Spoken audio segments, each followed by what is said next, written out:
nina record niko shoot.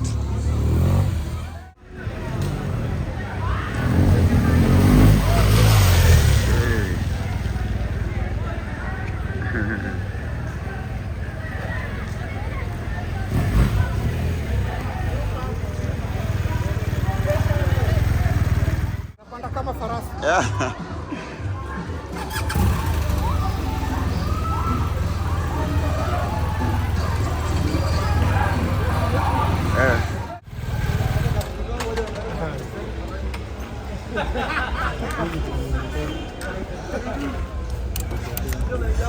Isa inaendeshwa tu normal kama hizo nduzi zingine? No.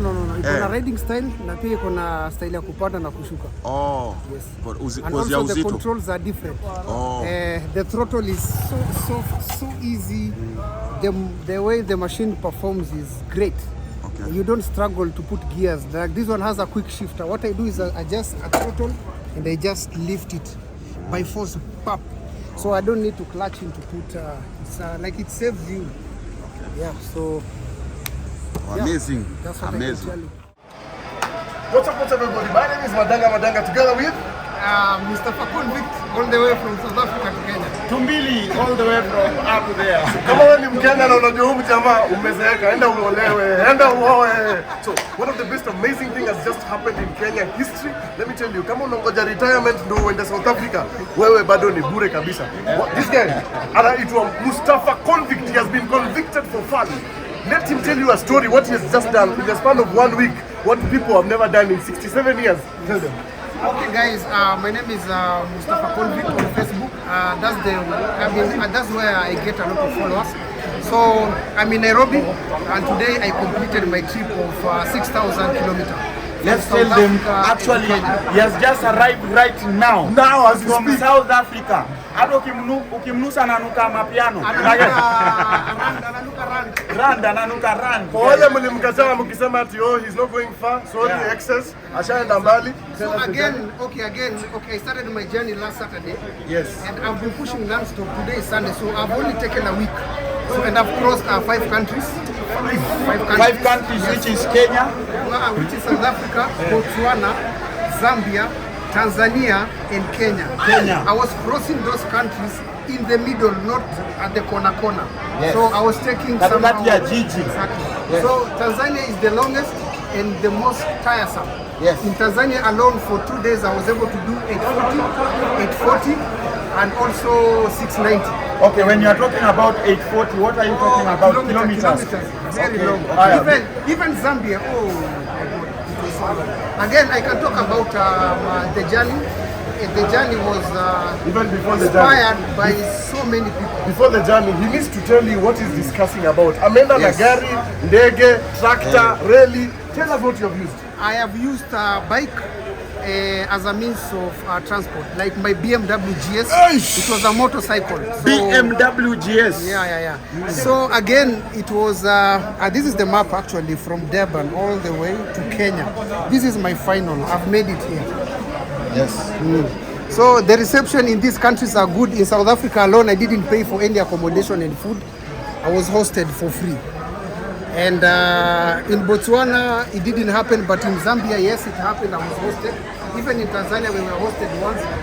Malawi, we didn't go, but the bikers there, they really want us to come. If you were not hosted, how much would it have cost you a single day? Let's say, just talk about South Africa for 2 weeks, Johannesburg only.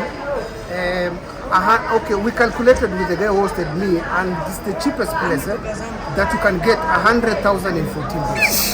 100,000. He saved me 100,000. So for those guys who helped him in South Africa, you do not know what you have done for our brother and here. And also again, those bikers all over, they said, Kenyans, when you come, tell us.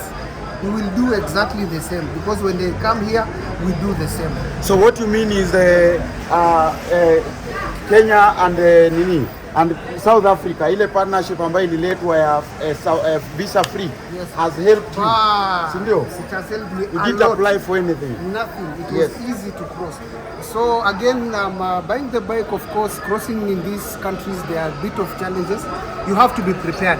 At some borders like Zambia, we spend over 8 hours to 9 hours at the customs. At the customs, yeah. So doing it happens to clear your papers out. So patience is needed. And did you use the kwacha? The currency is called kwacha. The currency is kwacha. I'm telling you, if there's a country that I suffered and I almost went broke, Yes. Botswana.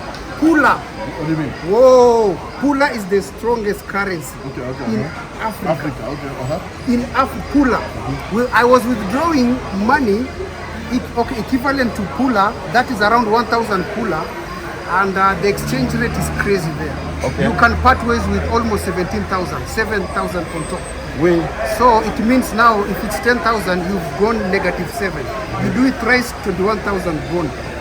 So Pula, yeah, but next time I think Botswana, because of kidogo challenges za pesa, I'll use Malawi. Did you find bikers in Botswana who assisted you?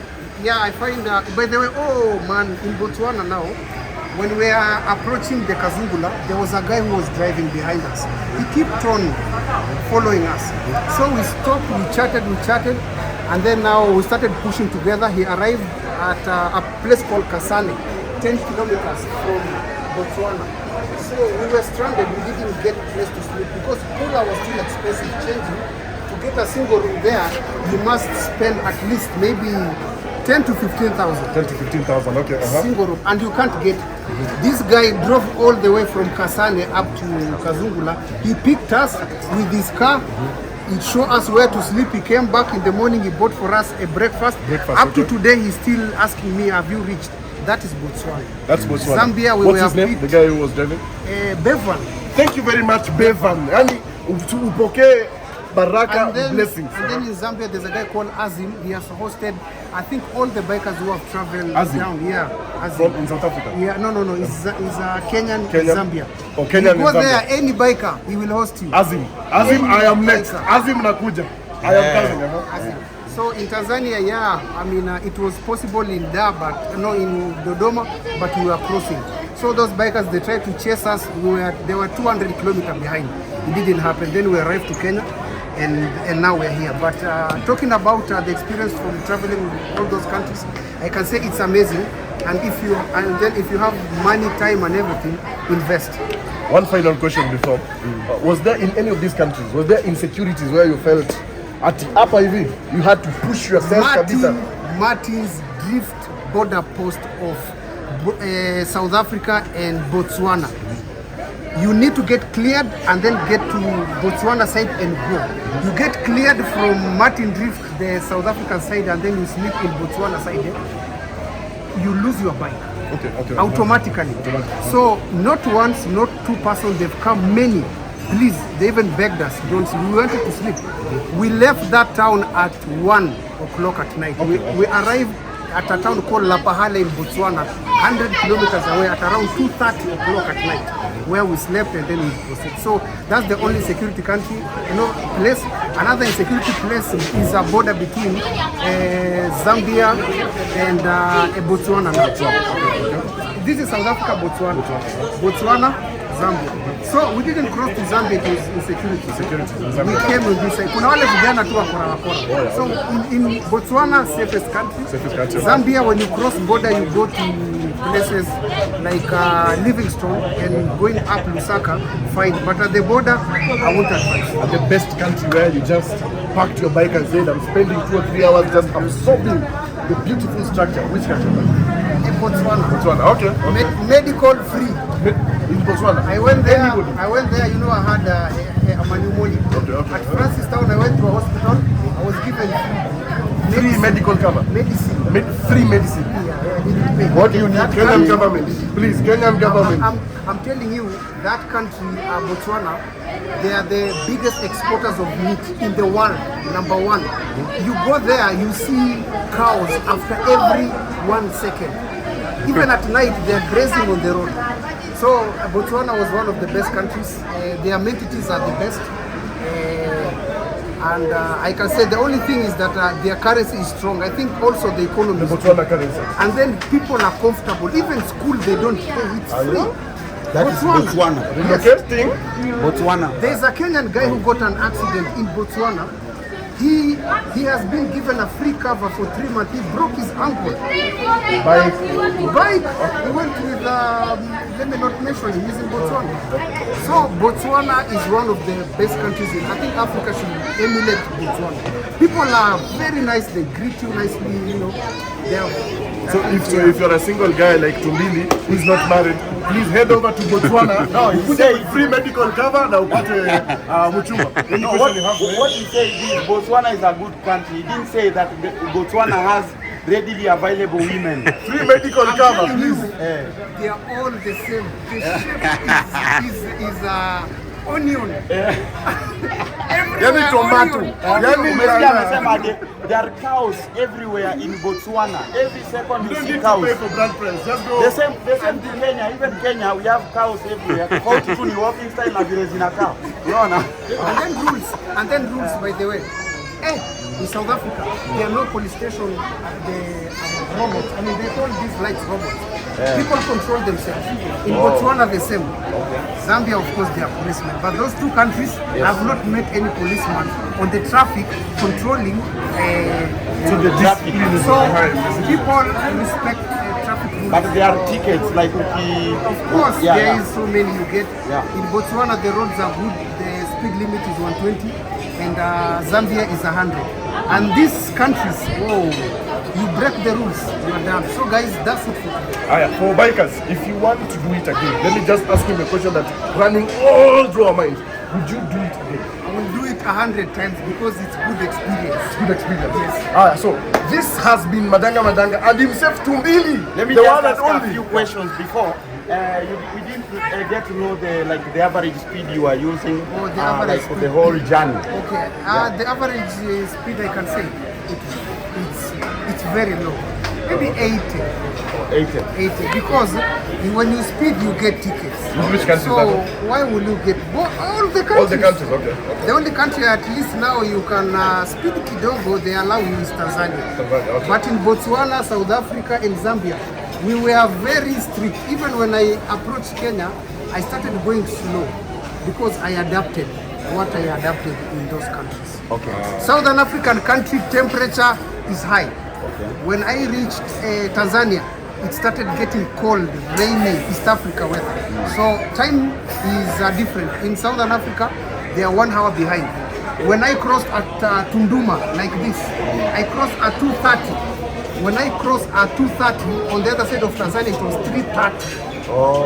And what time was Then I went back and checked. It was 2:30. Then crossed again. There was a very tall in Narai. So time changes from there. Going from Zambia down, Nakonde, East Africa up. That's where the time changes. Right, so thank you guys for watching. So tutaonyesha bike ambayo alitumia. Usiseme tu tunaongelea vitu zenye haziko. I think we packed some distance. Tunaweza enda tucheki. Twende tucheki na pia umesema we are coming. Sasa hivi kunanyesha hapa. Will you prefer pia tutumie means za kama Botswana? Au kuna boat huko? Botswana boat. So we are going to check the bike now. What is it? The legendary bike.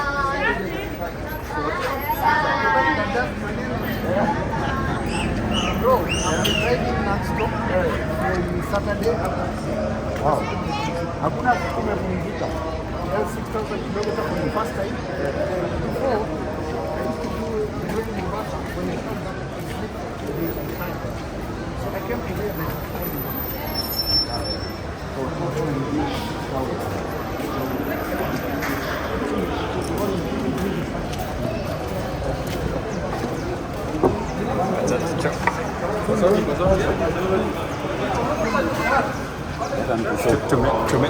Tumechoma na hizo miguu kidogo. Wewe unachoma. So apparently Yes. Mustafa went to South Africa by air And came back by to road. buy the bike. 2 wheels down. Yeah, man. 2 wheels. Tell them Alienda 2 na wheels. hewa. You went 4 hours, 5 hours? 5 hours. I used a Malawi airline, very nice. I was making stopover. Yeah. And taking photos. And he came back. Yeah. How in long that did you country. take on the way? On the way, 5 hours up to South Africa, Johannesburg. Then coming back by road. Yeah. Saturday to to Sunday leo. 7 days enough. This is the bike. The bike is here, guys. Super bike. It's my gym. Oh, the bike is here. So I started my journey from Durban, Johannesburg, Martin Drift, Francistown, Lusaka, Mpika. We pushed up to somewhere here, and then we started from here to Arusha, then Arusha to Kenya. So a distance of 6,000 kilometers with this bike bought from Tex Motorcycle in South Africa. South Africa. Sandton. Yeah, this I've is been to Sandton. Sandton. Sandton is one of the guys that have done service for this bike. And they have given me a warranty of 1 year. They can replace anything for me. So this is the legendary bike. Yeah, so those are my luggages. You tie them nicely. And the bike has everything: cruise control, traction control, ABS, cornering headlights. You get all that. Na hiki tu si ni mzito sana. It's 250 kgs. The thing that helped me to go the map, we have BMW Motorrad navigation. This one uses satellite. You can just tap and maybe you want to go to Mombasa. So you are following the map? Exactly. Na net inatumia net? No. Inatumia satellite. Satellite. This one is satellite. Yes. You use satellite. You see now it gives you Mombasa. Mombasa, Kenya. Mombasa, Kenya. Guys, see, and then now it now calculate the time and hours that you're going to take. With the speed. On the road when you are moving, you see now, it says Mombasa Road. Now, Mombasa City. Mombasa.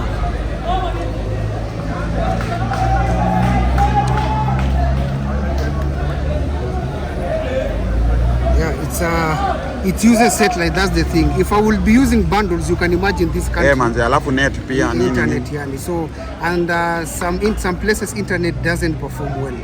Unlike when you are in your country yani. So Wow, amazing. So how much did it cost you to acquire this bike? To acquire this bike, perhaps not less than 3.5 million. 3.5 million. This one. Minimum. This is 1,200. We have 1,250 that goes up to 5 million. So you paid 3.5 million for this bike? Just to get it here. Ngori.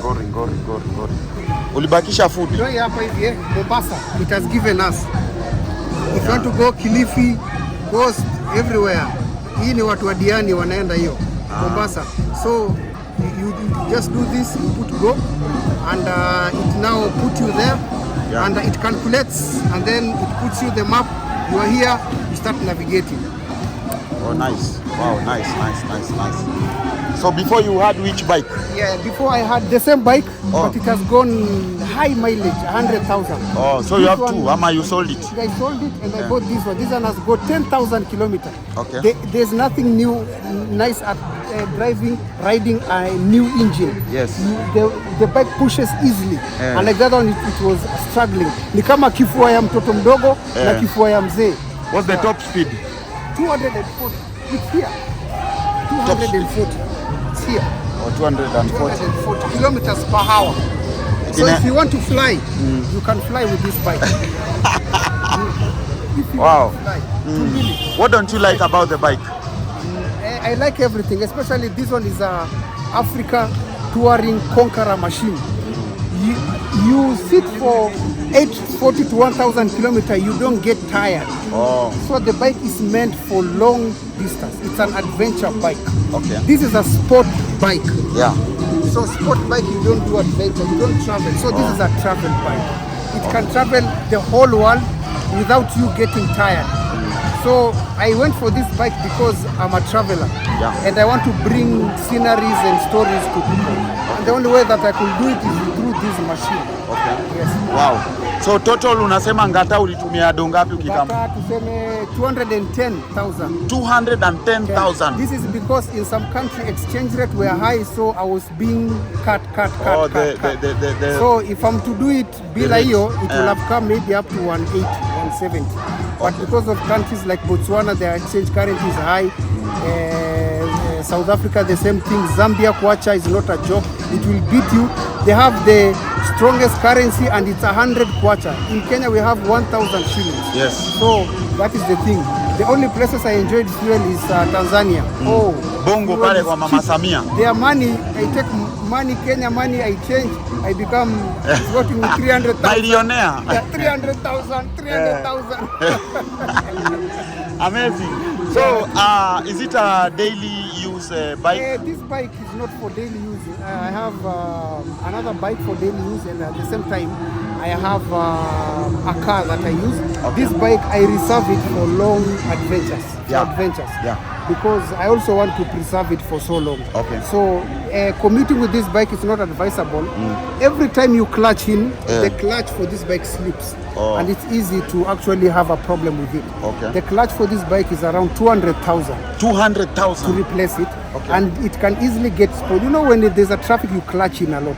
The bike doesn't need that. Yeah. So you must study the bike. It's not meant for commuting. You are giving it a hard job. It's a big bike. Okay. So I have a small bike like 250cc that I use it at home, and a Boda bike, by the way.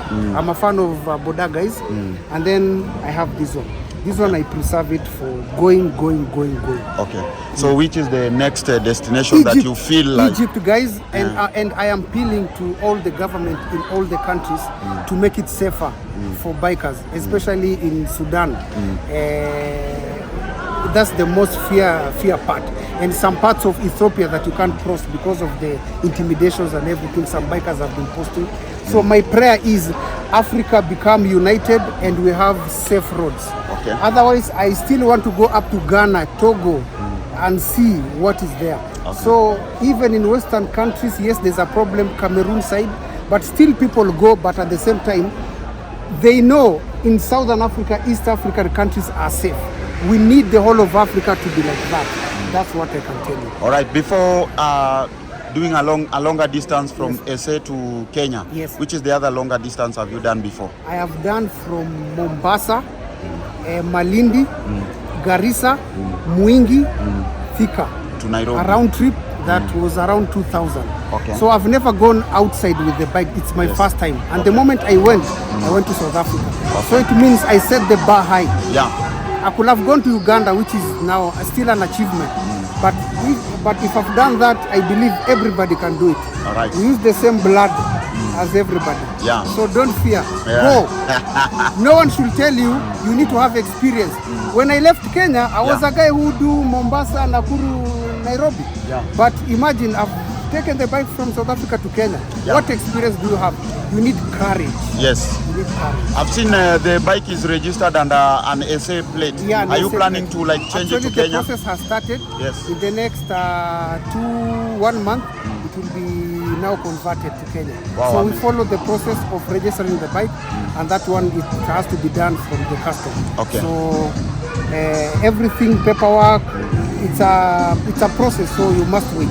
But you have the temporary one for using for 2-3 months. Okay. You must get a car net B passage Okay. when you bring the bike. It's like a C32 for the bike.